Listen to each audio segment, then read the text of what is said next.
안녕하십니까, 최현민 교수입니다. 오늘의 강의 주제는 바로 문제 해결 능력입니다.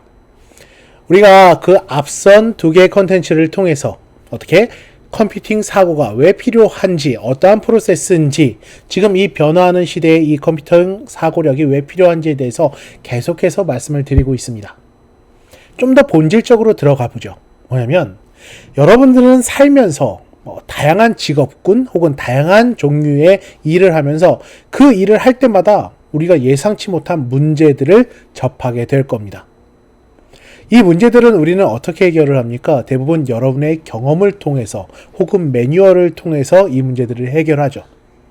어떻게 보면 컴퓨팅 사고에 대한 측면도 마찬가지라고 생각을 해주시면 될 것 같습니다.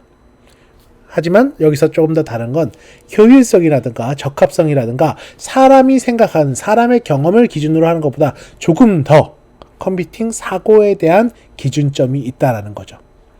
그러니까 이러한 사고를 한다는 건 결국 어떻게 하면 보다 적합하게, 보다 효율적으로 문제를 해결할 수 있는가가 관건이라는 겁니다.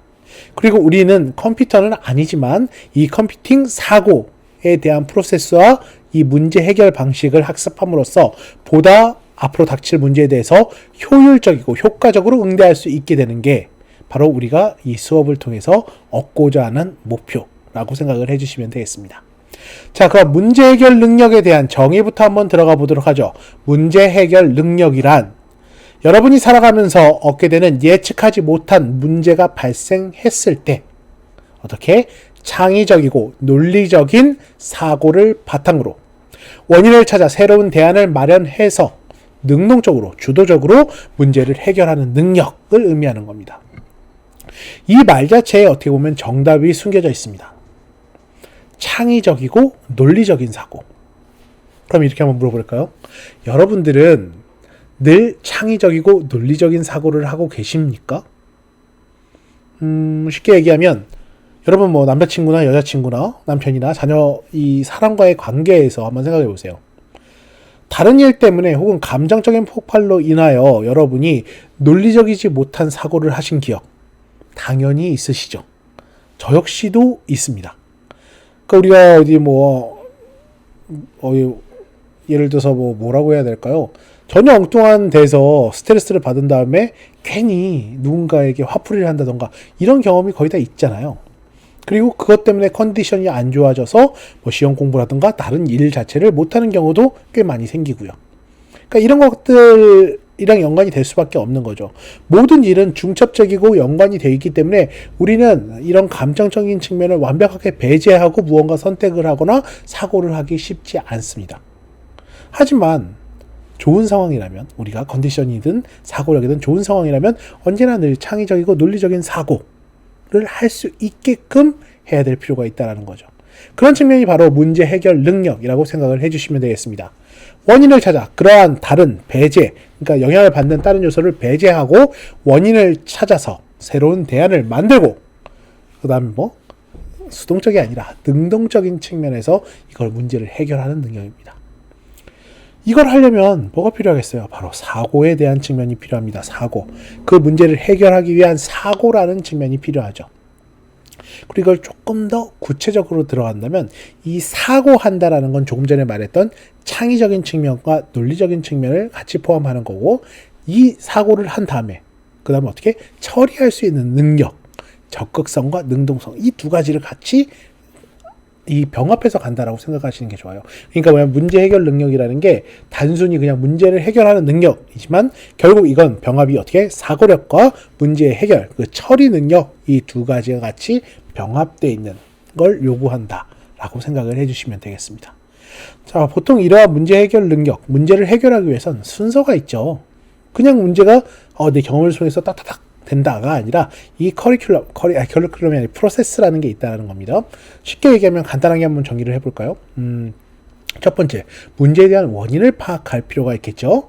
원인을 파악했으면 필요한 조치를 해야겠죠. 그 다음에 조치라는 게 뭐겠습니까? 실행 가능한, 그냥 상상 속에만 있는 거 아니라 실행 가능한 대안을 만들어야 될 것입니다. 그리고 대안 중에 최적안을 또 파악하실 필요가 있으실 거고요. 이런 것들이 보통 우리가 사고를 하고 문제를 처리한다라는 측면이라고 생각을 해 주실 수 있습니다.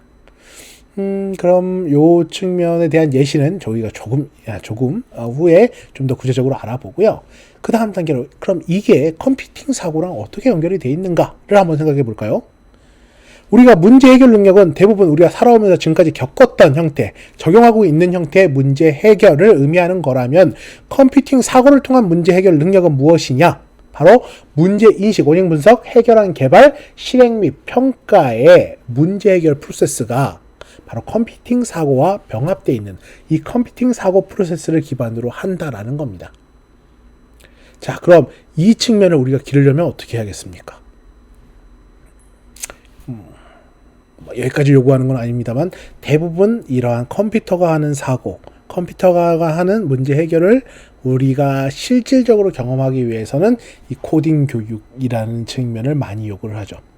절대로 제가 여러분들에게 지금 당장 코딩 교육을 하겠습니다 라는 의미는 아니에요. 그런 거 아닙니다. 특히 얼마 전에 제가 연락을 받았는데 이 수업을 듣고 계신 만학도 혹은 직전에 갖고 계신 선생님들께서 너무 수업이 어렵다라는 얘기를 해주셔서 다시 한번 말씀드립니다. 요구하지 않습니다. 선생님들께 제가 지금 당장 컴퓨터로 뭘 하는 걸 요구하지 않습니다. 하지만 앞으로 변화하는 시대에 이러한 사고 자체는 필요하다라는 것. 이건 좀 우리가 같이 동의를 하고 진행을 했으면 좋겠습니다. 왜냐하면 이것 때문이에요, 여러분. 그러니까 학생 여러분께 전하고 싶은 건 본인도 깨닫고 계시지 않습니까? 시대가 변하고 있다라는 건 늘 우리가 깨닫고 있잖아요. 그런데 나의 사고와 나의 경험은 한정돼 있어요. 어떻게 보면 정말 대단하죠. 특히 우리나라의 부모님 세대, 위 세대들은 정말 대단할 수밖에 없습니다. 이 모든 변화의 속도가 거의 세계에서 최고로 빠른 변화를 갖고 있는 그러한 세대의 경험을 하셨던 분들이죠. 저만 하더라도 예를 들어서 흑백 TV라든가 이렇게 말하면 좀 갑자기 거리가 있긴 하지만 국민학교라든가 시골에서 고기잡이를 저수지 같은 데서 고기잡이를 했다던가 이런 경험을 갖고 있는 옛사람이기 때문에 상대적으로 그러한 경험이라는 게 정말 소중한 추억이지만 그러한 경험과 그때의 사고방식이 지금의 빠른 변화에 응대하기에 적합한가는 늘 고민을 하고 있다는 겁니다. 이 수업을 듣는 선생님들께서도 이 측면을 늘 고민을 해주실 필요가 있습니다.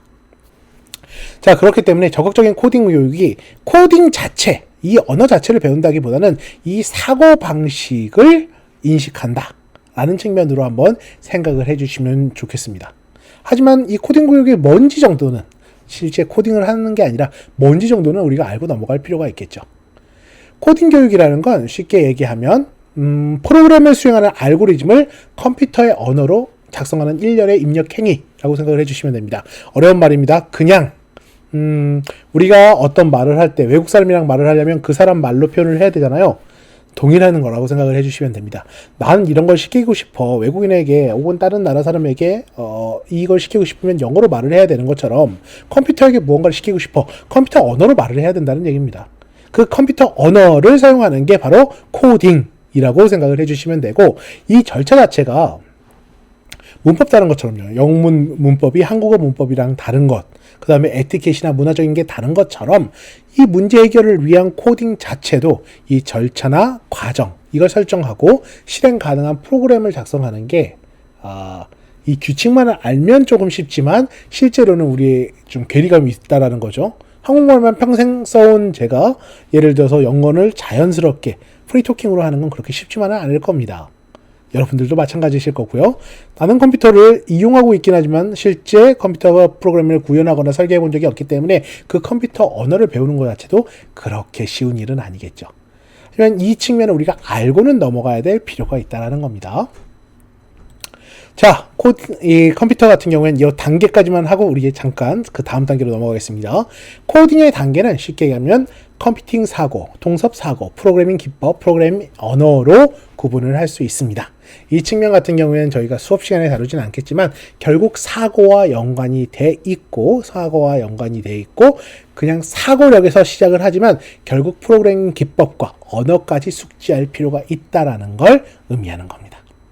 그래서 저희가 하는 이 수업에서 다루는 대표적인 건 바로 컴퓨팅 사고, 통섭적 사고, 이 사고에 대한 측면을 위주로 얘기를 해드릴 거고요. 프로그래밍 기법이나 이런 측면은 필요하신 분에 대해서는 이제 간단하게 구조화된 측면을 사용할 수 있는 방법을 제가 간단하게 한번 알려드려 보도록 하겠습니다. 보통 일반적으로 수업에서 사용되는 형태의 프로그래밍 코딩 프로그램은 이 스크래치라는 프로그램을 자주 사용합니다. 스크래치 프로그램 같은 경우에는 이제 공식적으로 이 컴퓨팅 사고 교재로 사용되는 측면에 있어서의 스크래치 북을 기반으로 하게 되는데요. 이것도 한번 문의가 들어오셨어요. 그러니까 교재 뭘로 사용하실 거냐, 스크래치 실습을 하실 거냐라고 얘기를 했지만 굳이 이 수업을 듣는 학생분들 교재를 구매하실 필요 없습니다. 이 수업 자체는 사고력을 기반으로 하는 거기 때문에 제가 이제 실습 과제나 이것보다는 여러분의 실무와 연관되어 있는 아웃풋을 낼 거예요. 그렇기 때문에 굳이 교재를 사용하실 필요 없고 제가 이제 중간고사나 기말 과제라든가 이런 측면에선 필요한 자료나 내용들은 이 영상을 통한 측면이라든가 아니면 다른 측면의 자료를 오픈해 드릴 테니까 너무 걱정하지 마시기 바랍니다. 그런 측면은 스크래치에 대해서 다시 잠깐 넘어가서 보면 가장 쉽게 배울 수 있는 교육용 프로그램 언어 라고 생각을 해 주시면 되겠습니다. 여기 나와 있는 이 scratch.mit.edu에서 온 오프라인 프로그램을 무료로 제공하고 있고요. 실제 코딩의 기초로서 많은 학생들, 특히 초등학생들이라든가 처음 프로그래밍을 접하는 학생들이 많이 다루는 프로그램, 이 언어 프로그램이라고 생각을 해 주시면 될 것 같습니다. 수업에서는 여러분 요구에 따라서 제가 이걸 실습으로 넣을지 안 넣을지는 한번 같이 고민을 대면 수업에서 좀 더 얘기를 나눠보고 진행 여부를 결정하도록 하겠습니다. 네, 여기까지가 바로 이제 문제 해결 능력, 조금 전에 말씀드렸던 이 사고력과 문제 처리 능력, 그 다음에 컴퓨팅 사고가 여기 어떻게 연관이 되어 있는가, 결국 이거를 위해서 코딩을 어떻게 학습을 해야 되는가라는 측면을 지금까지 다루어 보았고요. 이제 이 다음 단계를 넘어서서 그럼 이 코딩, 특히 이 컴퓨팅 프로세스에 대한 과정을 조금 더 구체적으로 예시와 사고력을 기를 수 있는 방법으로 한번 학습을 진행해 보도록 하겠습니다.